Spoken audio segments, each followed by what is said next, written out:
Welcome. It is January 2021, and the world has gone crazy. As my next guest just said to me a few minutes ago, my world, my little world is doing just fine. My big world is insane. And many of us feel that way, whether you're in the US looking at politics or you're just in the world looking at the pandemic. It can feel a bit crazy. So I want to bring it back down to earth, and we want to explore a topic that I think is timeless. It's a fantastic topic. It affects nearly all of us, if not all of us. And that is on management and leadership. We're going to be talking about how you got to love him or you will lose him. I want to explore the A to Z of management here on the show today. Quick recap to those of you who perhaps might be first-time listeners. The Shortlist is a weekly show that goes out live on LinkedIn and YouTube. It's available as a podcast on Apple and Spotify or wherever you find your podcasts. And you can find more about the show at socialtalent.com/The Shortlist, where you'll find the list of all our previous episodes and a lineup of our future guests who will be joining us over the coming weeks. So do join us there. If you're subscribing, if you're listening to us on podcast, please do subscribe. If you're watching live, I'm going to ask you to join the conversation as we go on for the next 45 minutes or so. We always welcome our live listeners. You're great. You give us great questions for our guests and comments, and we love to call them out and involve our guests in answering them. So please do so today as well. So career progression, I guess for many of us, if you've progressed in any way through your career, typically we think of career progression as an upward strategy. You know, how do we get up, grow to have our own team, perhaps be the boss, manage? And that's typically how we see progression, that it's all about going upwards. And this isn't necessarily the only way. And our guest today is going to explore this topic with us, because increasingly we read about how different generations increasingly want more responsibility. They want more challenges. And traditional managers, let's say, and leaders might be feeling like there aren't enough promotions to go around. There aren't enough managerial positions to go around. And I think that is an outdated way of looking at progression and opportunity. But as we've seen with the pandemic, the world of management and leadership has been turned upside down.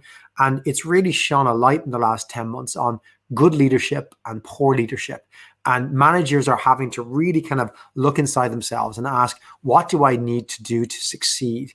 Because many bad managers, as described perhaps by their teams, don't want to be a bad manager. I guess most of them don't want to be. They just don't necessarily know what the difference in good and bad looks like. And I want to try and dig into that with our guest today.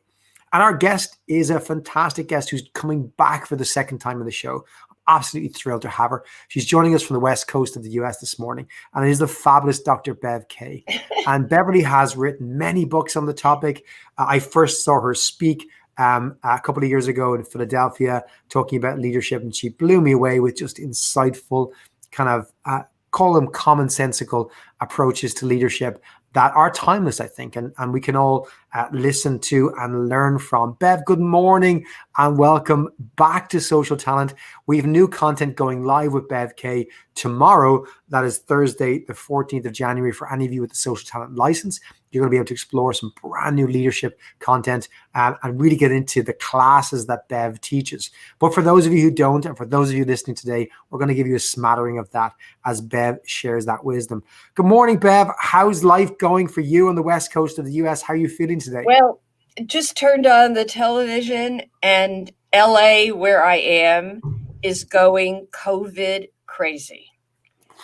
The hospitals, the ambulances are waiting in front of the hospitals, and it is nuts. So I am not leaving this house or this room in my house.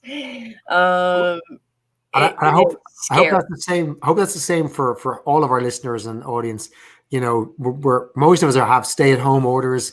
That's the right thing to do. Like, I'm joining you from Ireland, which is officially we won something. We're the worst country in the world for COVID cases. Yes, we won the prize this week. We've been smugly we're the worst city in the world. So you and I, listen. Right. This is a good joining of like-minded people. Stay indoors, listen to the shortlist. That's what it's all about. Bev, I'm keen to get started, and we're going to get stuck straight into the news this week, as I'm keen to get your opinions on a couple of articles. Let's go with some news, Niall.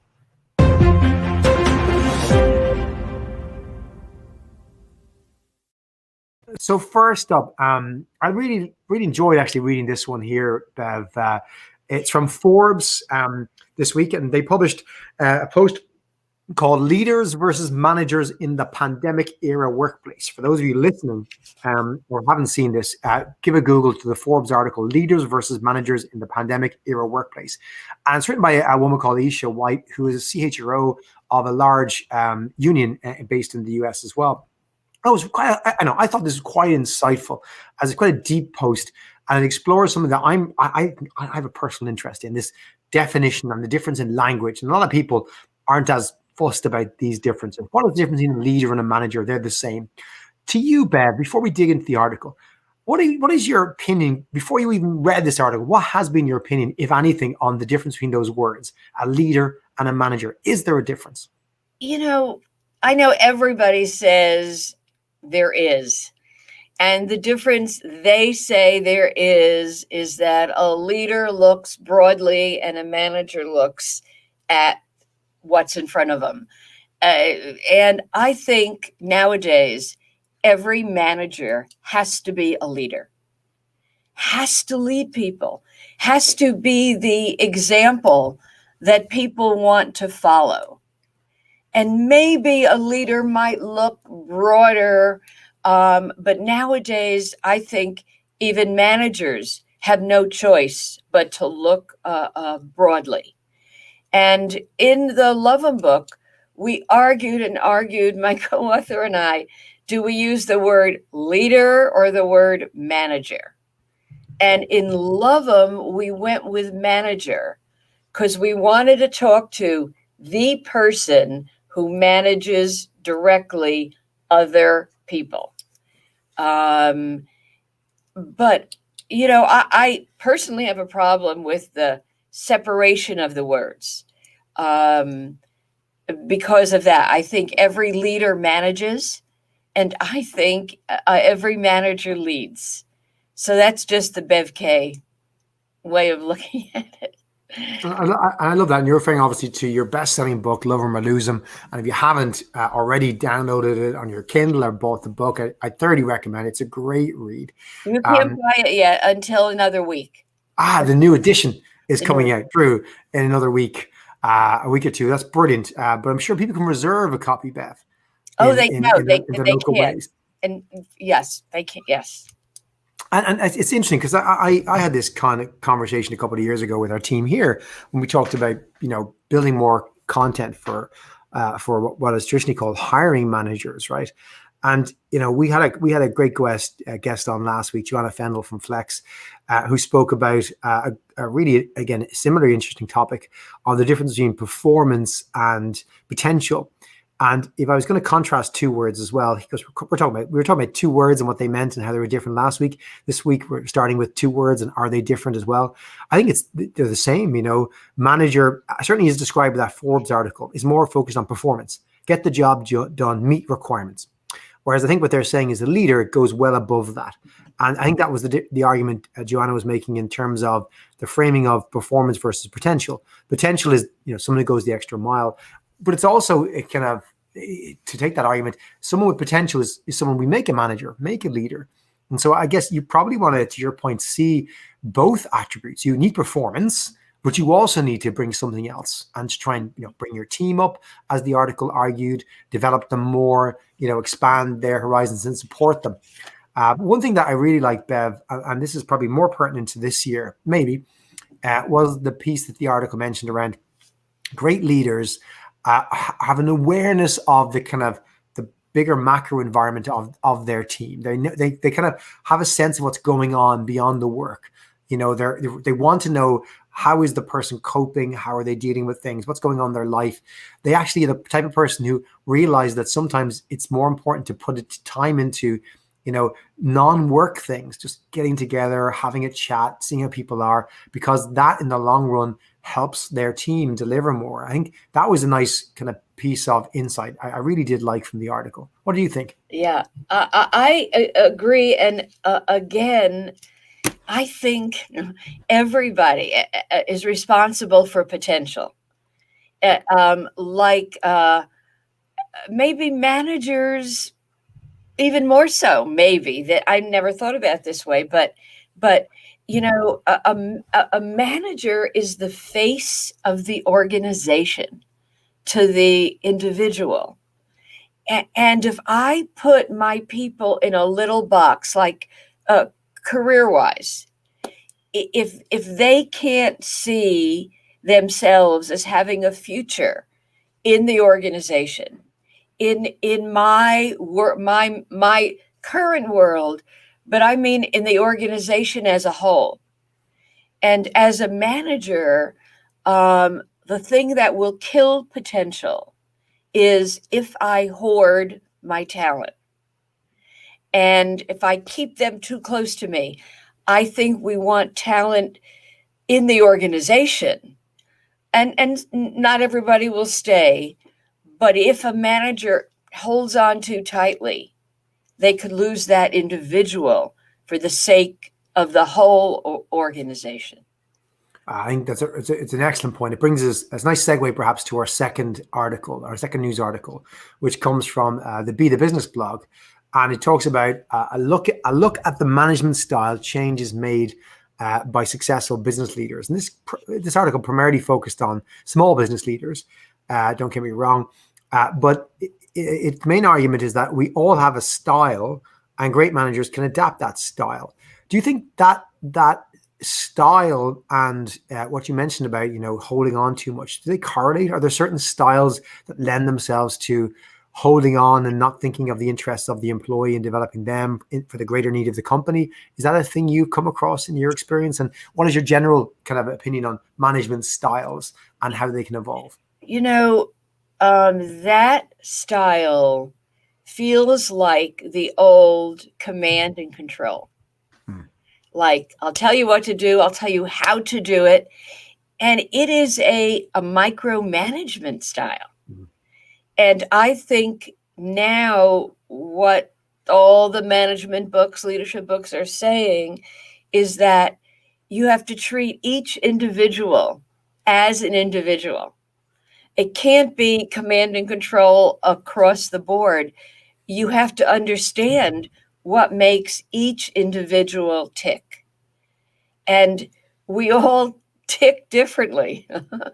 But if I think my manager is interested in me, at the human being me, and what I'm going through now, and what my desires are for the future, I'm going to stay pretty loyal to that manager. And if that manager opens a new door for me and I go through it somewhere else in the organization, I'm going to remember that manager, it's like I say, let your people grow, not just let your people go. And I'll remember. I think it's a really interesting point in terms of that's that traditional command and control old style approach, Bev, right? I was listening to a piece recently, a podcast that was talking about management styles, and it talked about what is typically considered a male management style, which is the command and control type, right? Historically, and then it contrasts that, and it uses gender perhaps incorrectly with maybe more female management styles, which the original author was saying lends itself to more the love and stuff. And the author of that was on the podcast was saying, hang on a second, there's lots of examples where you see it across genders. It isn't a gender thing. And I thought the great argument was looking at, let's say, army generals. There's many army generals who obviously do the command and control. It's a very military type approach. But it talked like leaders like Colin Powell and others, who I think were much more in the camp of the love 'em camp, who genuinely took an interest in their people and prioritized those things. So even in the military, where you might think there's a leadership style that suits the military, there's tons of examples of great military leaders who have adopted the style that you would probably more suggest we should, which is more along the lines of the book of Love 'Em or Lose 'Em. Would that be fair to say? Yes. In fact, let me talk about that word love. And so the book, this is the 6th edition that's coming out. The book has been around for 20 years. And in 1999, when the first one came out, and we talked with our publisher and we said, we want the title to say love them or lose them. He said, as a good publisher would, well, do you think in a bookstore, a guy would walk in and pull a book with love in the title?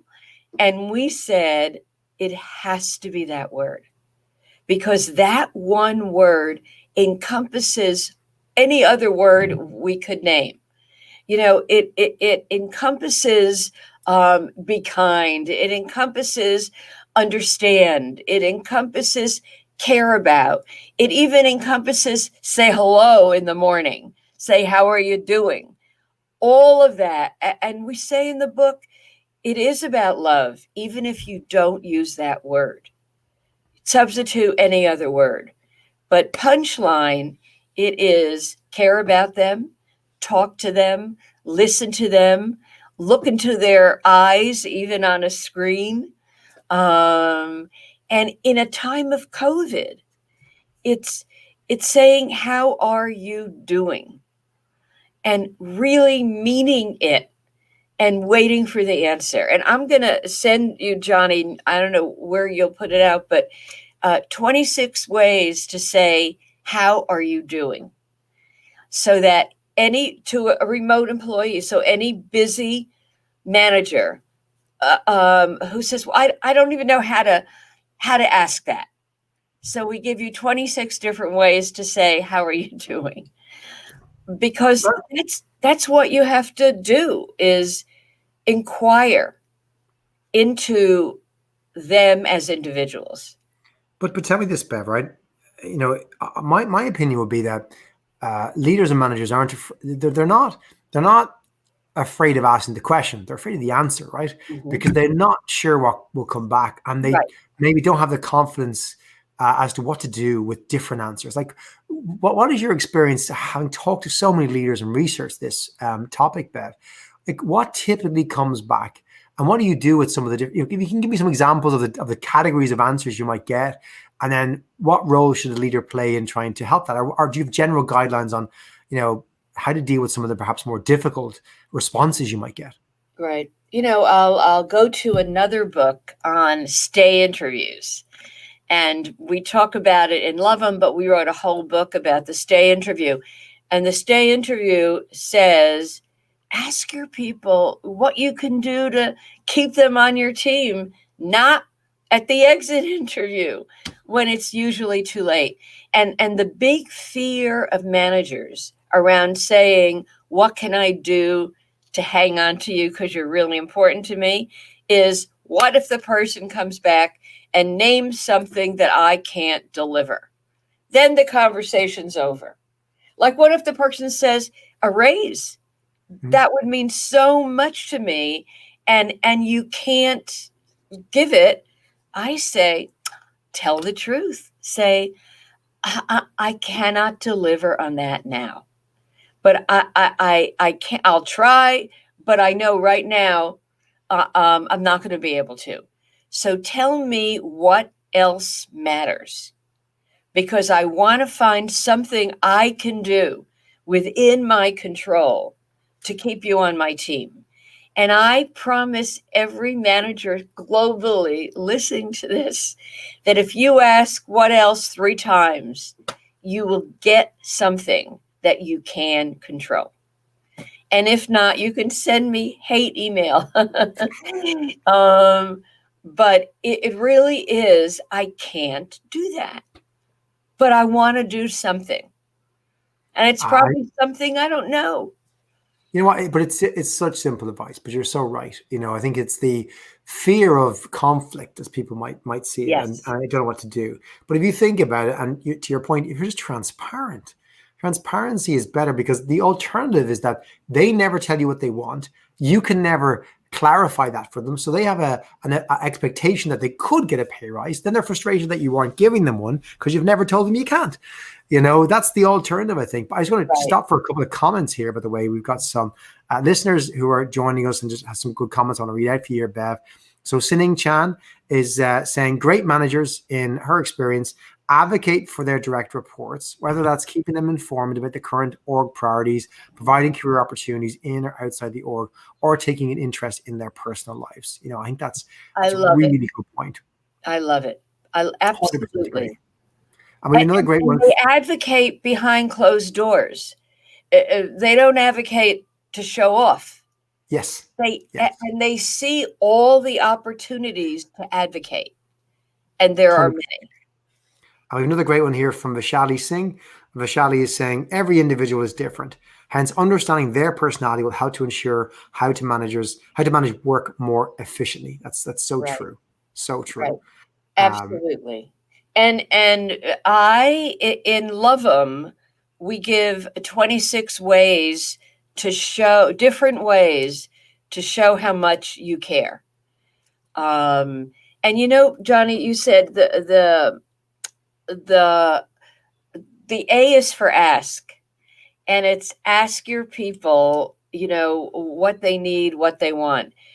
And the word ask is true for the individual too, because the individual can't say, guess what I want. The individual has to say, here's what's important to me. If I could take Fridays off, I would be able to do blah, blah, blah with my kids or whatever. Ask. And for the manager, it's ask. So that's so easy and yet so hard. Talk to me about the lose part, Bev, right? So we talked about the importance of love, or whatever words someone is more comfortable using, replacing with that, empathy, understanding, etc. But losing them, remind us of the impact of losing a team member and the reasons why people typically leave. I'm just writing down a note to myself to remember. I think that lose does not mean lose them to your unit. It's talking about if you lose them to your entity, to your enterprise. Help them move somewhere else. Give them what I call mobility, talent mobility within your enterprise. And yes, occasionally you will lose them to a competitor. Occasionally you will. And then it's how you manage the losing conversation. Like, I believe there are two things. There are elegant exits and respectful returns. And if you lose them elegantly, meaning my door is always open, let me know how you're doing, you can always come back, etc., they might. And they might also tell friends how elegantly you let them go. So that's all part of the equation. You're so right there. It's something that, I wish I was better at. I try my best. I should do more, which is, making sure that you recognize that you've had a great bond with somebody for whatever amount of years they've worked with you. And the fact that they want to leave your team or your business, it doesn't mean that you're not friends anymore. And it's being respectful of the human being. It's like they're still a great person and they just aren't a great person in your team anymore. But losing them to your business, that's a really important one, because this is a problem for a lot of leaders. They may think the person is happy in the company, and the best opportunity for that person is to perhaps explore a new team. They want to go into another role, but they feel they almost have the right to block that. How often does that happen, Bev? And how do you handle an issue where you really feel you can't lose them from your team, but that person doesn't want to leave the company, but they do want to work in a different team because they need to expand and explore their horizons? That is, and I've been talking to colleagues, the subject of hoarding your talent, keeping them too close, is a tough one, because maybe it's a systemic issue. In other words, are organizations rewarding managers who move their talent around? Are they saying, good on you? Are they compensating for managers who grow talent, grow them for other places in the organization? And if we ignore that manager, like the talent focused manager, and we don't say, I see that 4 people who reported to you in the last 2 years moved elsewhere inside our entity. Good on you. And here's a check would be nice, but at least the good on you. And when managers feel they lose out, like I can't meet my quarterly goals if so and so goes, well, then do everything you can to keep them with you, and let them know that they'd like to move, and maybe that can happen down the line. But it's hoarding. It's hoarding. It is, and Bev, you spent a huge chunk of your career trying to advocate for this approach that isn't just about the only way is up, as you've spoken about, that there are alternatives and other ways to provide opportunities. We had Jerry Crispin on the show just before Christmas, and Jerry was talking about. Jerry's great, right? I love Jerry, and he's so full of wisdom. And he was talking about slight digression. He was talking about a new NASDAQ requirement that's come in for NASDAQ quoted companies, an SEC requirement for NASDAQ quoted companies that they'll have to start publishing board diversity information this year. But as a side to that, Jerry was arguing that actually comes from an ISO document that was published in 2019 that contains much more than diversity metrics. It requires or it suggests that business should be publishing other factors. And of the 4 recruiting pieces of information it suggests should be made public by public companies, 2 of them relate to internal mobility. And it argues that companies should be both showing the percentage of roles that were filled internally and the percentage of called critical roles that were filled internally. And if that comes to fruition, if the SEC begin enforcing that for all quoted companies over the next few years, it might spur on a real genuine movement in this direction where you have the board's goals aligned with the talent team's goals to incentivize us to have a better number, a better score, if you like, which would be a good thing. Like to be able to kind of from the board level go, we need our mobility number to be better. What are we doing to try and each leader, each manager in the business, what are you doing to try and drive that mobility number up? That's a promising future if it comes to fruition, is it not? Right. It's like, I think as a parent, wanting the best for your kids, even if they don't go in the direction you want them to go. And I learned that from raising my own wonderful daughter. And she went in a very different direction than I would have wanted for her. And, I learned kind of the hard way. And let your people go, let your kids go. It's well, we got another good quote from Magdalena Kozlowska, who said, elegant goodbyes are very important to get other great talents on board. Yes. The recruitment world is small. And she says, when I'm hearing that candidate heard from someone else who's not working for our company anymore, but they are recommending us, my heart is melting. And I think that's right. That's the upside. I love that. Yes. And we're not teaching managers. What does an elegant goodbye look like? Yeah. Maybe one teeny hint is tell that person, I'd love to hear from you. Yeah. Good luck. I'd love to hear from you. If I heard that, I'm leaving and he wants to hear from me or she, like, I'd be touched. It is brilliant. And on the subject of language, we've got a couple of comments here on just the language you use in your book, to go back to that, Bev, for a second. And Sining Channing is saying, is it possible that the term losing may convey a false assumption that managers own people in the first place? But then we have Magdalena's come back with her opinion before I get yours, Bev, to say, in her opinion, losing is adequate here. because people are usually leaving because of their manager, not because of their company. So what are your thoughts on those two comments?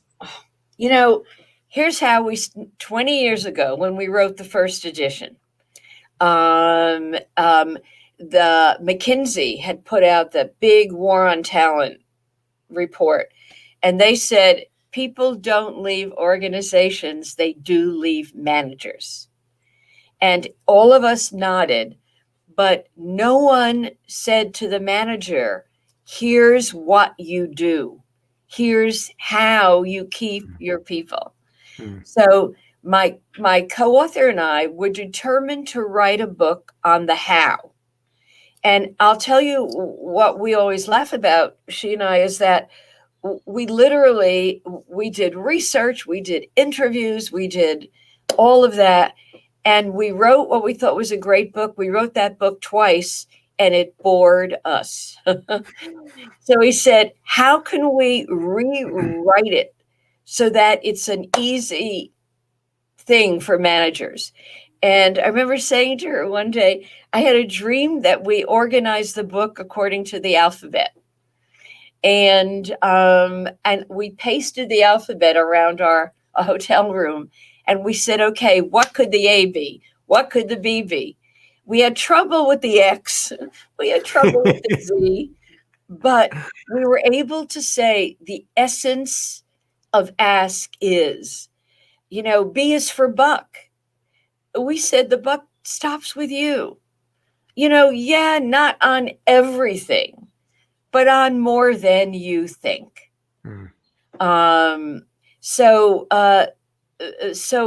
I forgot what your question was. We organized the book that way so that a manager could open to any letter and get an idea. Or a manager could show their employee the table of contents with the A to Z names and say, which one of these do you want more from me? Just pick 3 letters and tell me how I could do more of that. And I think that's just a really simple approach. I found that with the best advice in the world, if it's complicated to remember or access, people won't use it. Whereas giving them a simple mnemonic is fantastic. It really works so well. So well. All my work has mnemonics, it has poetry, and some people say, oh, that's too cute for leaders. And I'm telling you, leaders are so busy. The easier we give them the idea, the more likely they'll do it. Can I ask you about another word in the subtitle of the Lovin' book, which is good?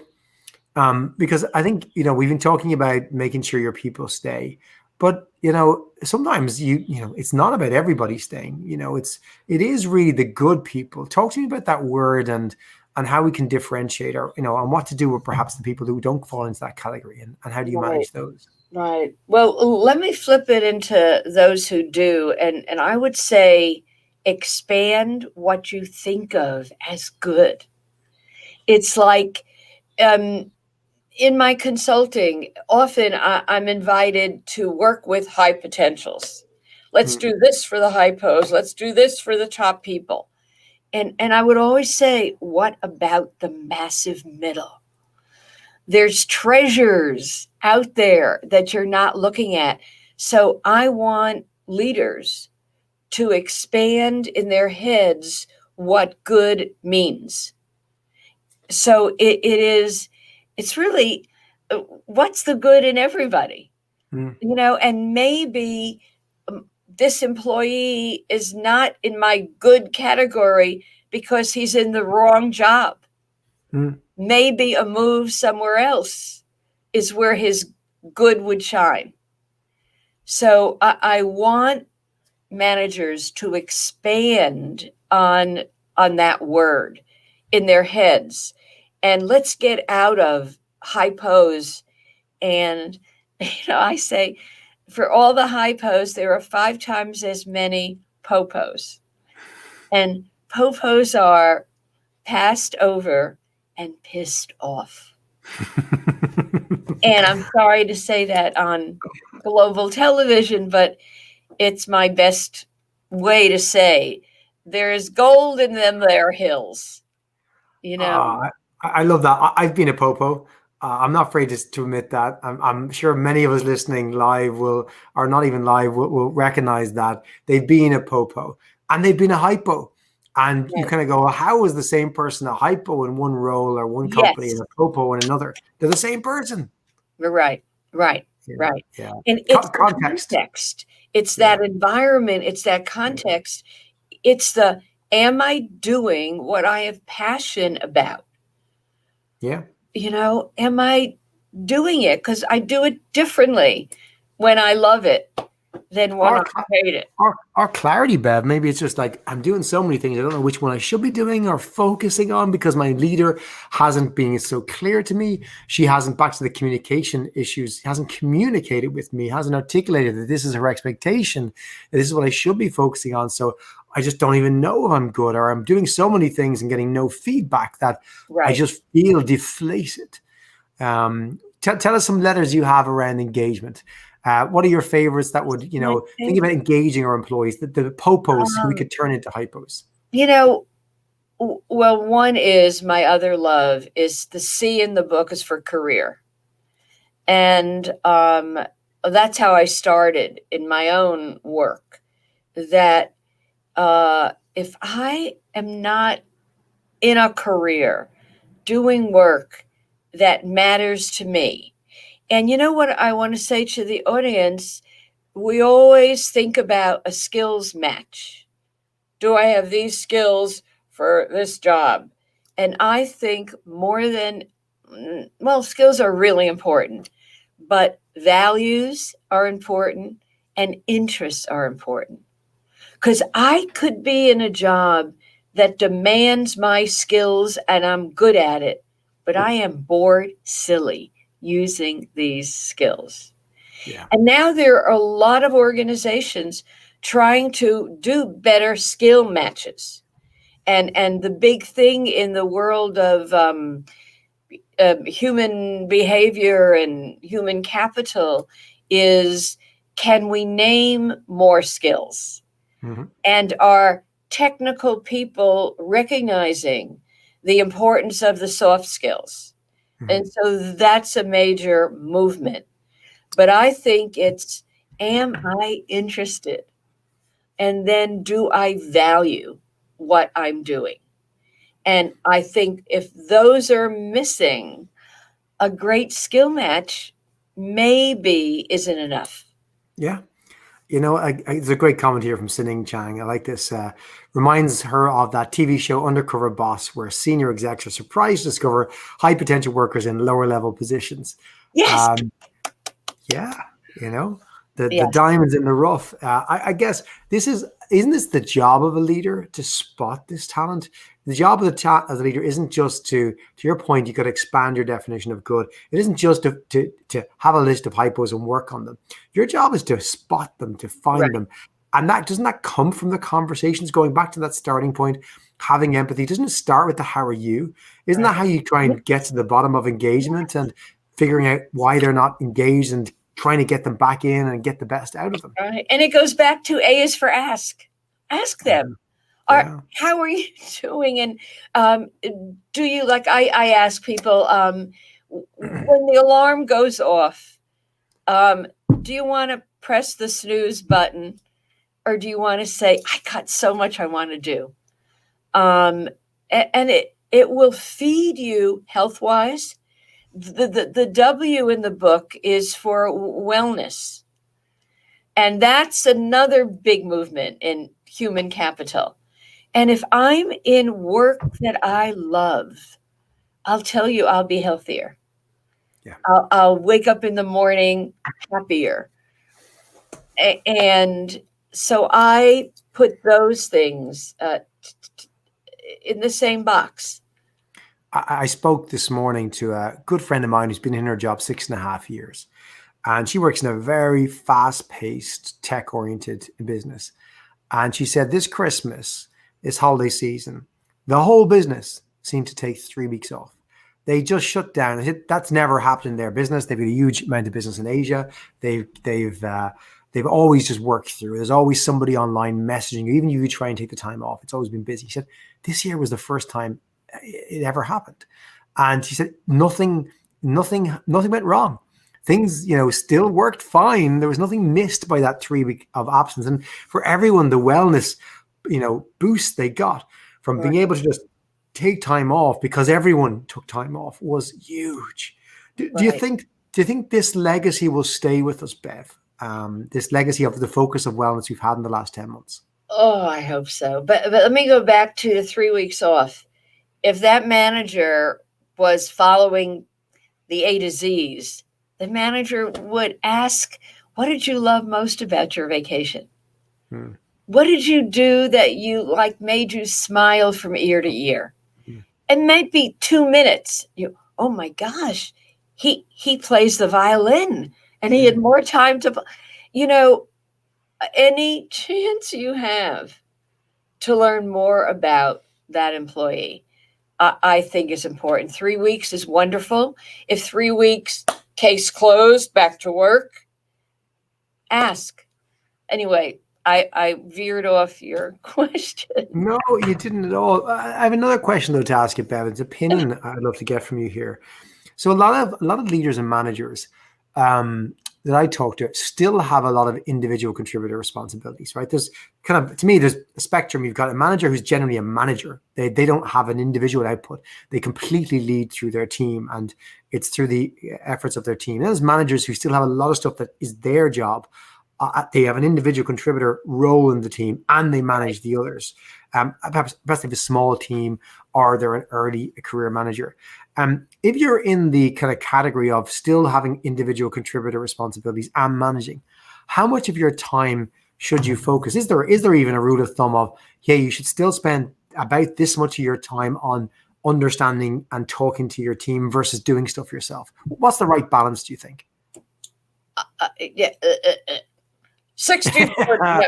No, but I think if you spend time on the person, it will make your individual contributor responsibilities easier, because you will know what you're doing that someone else could be doing and loving it and growing from that. Like I'm a manager. I've got a team, and I want to know. One of my people just showed me a scrapbook she made, for her partner, and it showed me what creative graphics. And I would never have known that. But I stopped and I looked at every page of this gift she's giving her partner. And I saw, graphics. I could use you for that. And maybe the other word is notice. Notice things that maybe you haven't noticed before. But it does start at the beginning, which to me, if you take nothing else away from this, from Bev, the A to Z, the A is ask. And that's really important right now. I'm going to ask Nad to bring on screen, just for those of you watching. The book is Love 'Em or Lose 'Em. I'd recommend you check it out at all good bookstores if stores are open near you, or find it online wherever you purchase books. Love 'Em or Lose 'Em, Getting Good People to Stay. The latest edition, the 6th edition, will be out March 2nd, 2021. So hold on for that new edition. There's loads of new changes and updates that Bev and colleagues have put into that. So do check it out. Put your order in now. You'll have it by March 2nd. And that's a really great read. And those of you who are SocialTalent users, you have the benefit of Bev coming to your platform tomorrow. That is Thursday, the 14th of January. If you haven't listened to this live, you'll have lots of content in there. So do search for Bev by author. You'll find her new courses, which take you through the A to Z. Bev, I'm going to ask you to, because we're at time, would you believe already, to move to one last piece of advice. You've got 26 letters of advice in your book, but perhaps can you sprinkle one more on us? A piece of advice you can leave our audience with to add to our short list of tips from our guests today. And I know you've given us one before. You've got so many in your books, but what would that be? What's on your mind today? So here's what just popped. The last question I answered, I think I said managers need to notice, what's in front of them. And years ago, I wrote something that said, in essence, here's what you have to do around notice. You have to recognize, you have to verbalize, and you have to mobilize. Like, I have to recognize, gee, Johnny is smarter than I ever thought. I got to use those smart. You know the field, Johnny, really well. We have to talk about your career, but I recognize. Then I have to verbalize, and Johnny, have you thought about yourself as a big speaker in human capital and not just recruiting? So recognize, verbalize, and mobilize. And Johnny, I have somewhere that you should speak. And I'm going to introduce you to the person you need to know to give a talk there. And so it's that simple. Recognize, notice it, verbalize, talk about it, and mobilize. How can you make a connection for that person? I love that. Recognize, verbalize, and mobilize. I love that. That's really simple. We can all take that away. We can do that for somebody else. We can do that hopefully for one of our team, one of our colleagues. Recognize, verbalize, and mobilize. They're the ingredients of notice. Bev, it's been such a pleasure. Thanks so much for coming back on the show. We're going to chat again later on because we have so much more to chat from. It's been great having you on the show, and I will talk to you later. Okay. And thank you to all of you for listening. Don't forget to check out Bev's book. Don't forget to check out our future episodes of The Shortlist at socialtalent.com/The Shortlist. And come back next week. Next week's show, I'm really excited about as well. We've got a fantastic guests, and it's a good friend of mine as well, John Vastalica. We've had John on before. Had great feedback from John. He is arguably the top presenter on the Social Talent platform because he just talks common sense and he's got great energy. And John is going to be sharing with us his 5 biggest lessons he learned from his smartest hiring managers. That is going to be next Wednesday, the 20th of January. It's a big day in the US, 20th of January. We know it's Inauguration Day, but John's going to be joining us live from Seattle as well to give us his feedback on those 5 best kind of pieces of advice or tips he learned from those hiring managers. So do join us next week. We can't wait to have you back. Thanks for Bev. Still getting great feedback and comments from all the live listeners. Hope you've enjoyed the show. Don't forget to subscribe on Spotify and Apple. And if the bigger world outside is still crazy for you, don't forget you can focus on the smaller world closer to home and try and make it a safe, good place for you and your colleagues. Take care. See you next week.